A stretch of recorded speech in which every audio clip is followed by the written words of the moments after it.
So what makes your company stand out from the rest of your peers in the marketplace?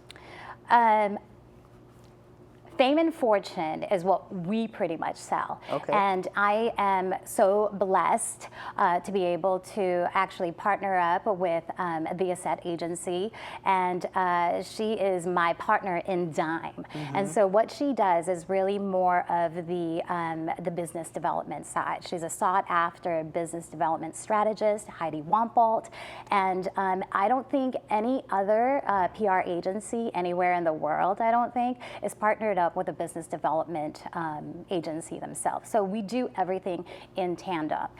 Before we actually send a client, out there, we need to analyze, what their, foundational, business is.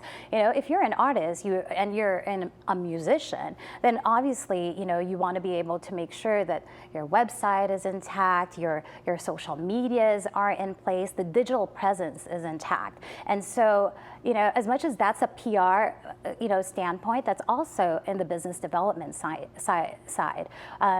We need to make sure that that foundation is solid before, we put something out there and, there's no website. How are they able to buy the music? How are you able to showcase this talent? If their social media is, not represented in the best way possible, and it could possibly be a PR nightmare, then you want to be able to kind of, just take a look at that, analyze it, and take out what needs to be taken out, and put up what needs to be put up before you do that huge PR push. Right. And get them in the media, and people are looking them up, and then all of a sudden it's like, Yep.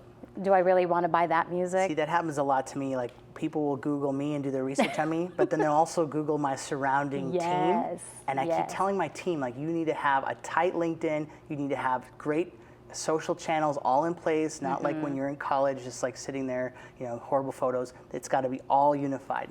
Everything. So I agree, like, it's very important. Right, but I think that's what is so different. And not only, when a client comes to us, they're not looking just for the fame. Obviously, everybody wants to be famous, but for the reason is to actually get the fortune, right? To be able to make some money, whether or not it's music, it's a book that they're pushing, it's it's a product that they're pushing. They want to get that publicity and that exposure because they want to be able to bring in the customers. Well, their focus is on the music, let's say, and so they are not in the mindset of the marketing component, right? And that's where you come in. And that's where I come in, and that's where my business partner comes in, Exactly. and solidifies, So